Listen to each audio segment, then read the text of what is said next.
En la penumbra de la noche, los secretos más oscuros emergen de las sombras. Cada crimen sin resolver es un eco de lo que una vez fue, un susurro de almas perdidas que claman por justicia. Documentos sellados, fotografías desgastadas por el tiempo y un reloj que avanza, marcando el compás de un misterio que se niega a desvanecerse. Las figuras sombrías que acechan en la oscuridad son recordatorios de que la verdad a menudo se oculta en los lugares más inesperados. ¿Qué sucedió realmente aquella noche? ¿Quiénes son los que se esconden detrás de la niebla? Cada caso es un laberinto de pistas y engaños, y cada revelación nos acerca un paso más a desentrañar lo inexplicable. Prepárate, porque en Crónicas Oscuras, la historia apenas comienza. Prepárate para una inmersión profunda, en un caso que ha marcado a España: el crimen de Alcázar. Fue un caso que sigue dando escalofríos. Totalmente. Y hoy nos adentramos en él a través de los extractos de la página de Wikipedia en español. La Wikipedia, esa fuente inagotable de información, a veces un poco desordenada, ¿no? Sí, pero ya sabes, la idea es bucear entre líneas, encontrar esos detalles que a veces se nos escapan. Tres chicas, Miriam, Tony, Desiree, desaparecieron en Alcázar, Valencia, un viernes. 13 de noviembre de 1992. Madre mía. Viernes 13, parece el inicio de una película de terror. Ya te digo, la fecha ya te pone en situación. Y lo que pasó después es que te deja sin palabras. Las chicas iban a la discoteca Kula en Picassent, pero el padre de Miriam estaba enfermo y no podía llevarla. Claro, decidieron hacer autostop. Imagínate las de veces que habrán hecho lo mismo sin problema. Es que en los pueblos pequeños es normal, todos se conocen. Pues esta vez la cosa se torció. La última vez que las vieron fue en una gasolinera, subiendo un coche blanco.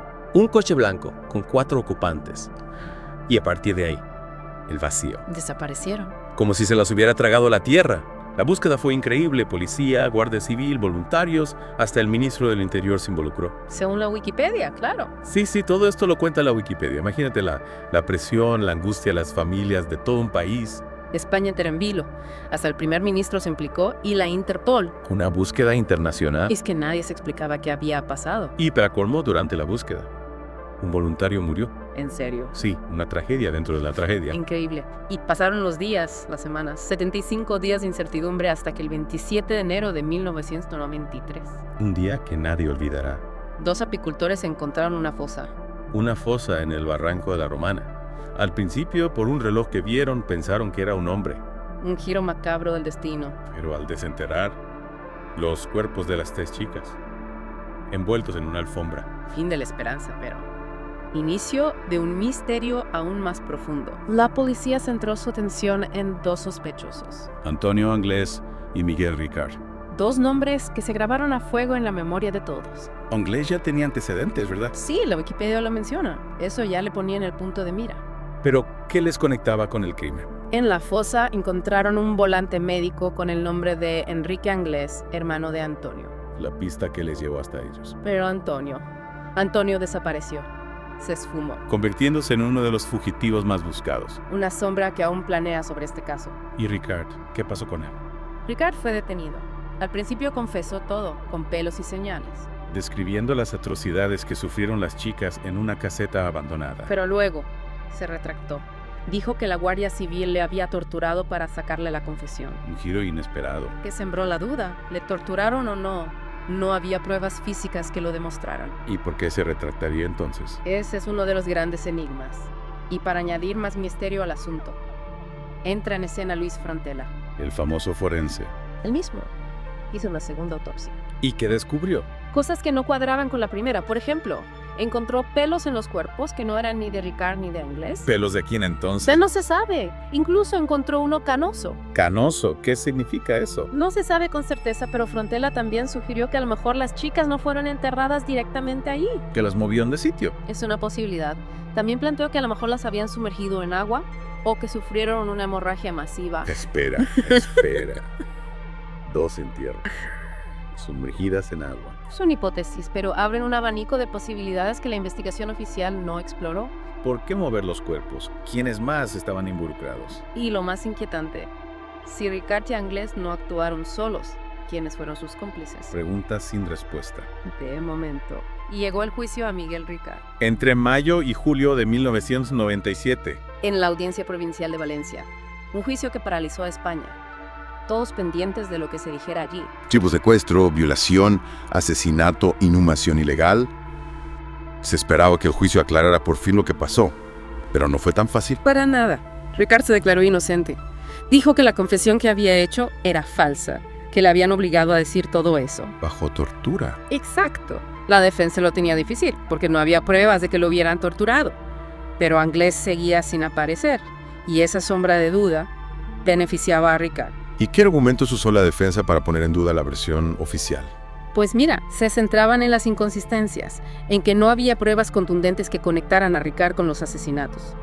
Y también en la posibilidad de que hubiera más gente implicada. Claro, las autopsias de Frontela habían abierto esa puerta. Exacto. Esas contradicciones entre las autopsias, la falta de una conexión clara entre Ricard y las pruebas. No era fácil para la acusación. ¿Y cómo se desarrolló el juicio? Hubo mucha tensión. Imagínate. Declararon los familiares de Anglés, los forenses, se presentaron pruebas de ADN, cada detalle se analizaba al milímetro, pero la imagen completa seguía sin estar clara. Y me imagino la confrontación entre Frontela y los forenses que hicieron la primera autopsia. Eso tuvo que ser intenso. Imagínate la tensión. Frontela, con su prestigio, con sus informes tan detallados, cuestionando los métodos de la primera autopsia, poniendo en duda la versión oficial, sus análisis sobre los pelos, la teoría de los múltiples entierros, la falta de ciertas evidencias, más preguntas que respuestas. Parece que el juicio, en vez de aclarar el caso, lo complicó aún más. Y al final, ¿a qué conclusión llegó el jurado? Pues a pesar de las dudas, a pesar de la ausencia de Anglés, el 5 de septiembre de 1997, el jurado declaró a Miguel Ricard culpable. Le condenaron a 170 años de prisión. 170 años. Una condena ejemplar. Pero la sombra de la duda persistía. Claro. Anglés seguía en paradero desconocido. Había muchas incógnitas, la sensación de que faltaban piezas del puzzle. El caso no se cerraba del todo. Y ahí es donde Fernando García, padre de Miriam, y el periodista Juan Ignacio Blanco entran en escena. Con su teoría alternativa. Exacto. Convencidos de que la verdad se ocultaba, empezaron una investigación paralela. Analizaron las pruebas, buscaron nuevos testimonios y contaron su versión en los medios. ¿Y qué decían? ¿Quiénes eran los verdaderos culpables según ellos? Para ellos, Anglés y Ricard eran solo peones en un juego macabro. Hablaban de una red de poder, de gente importante que grababa vídeos snuff.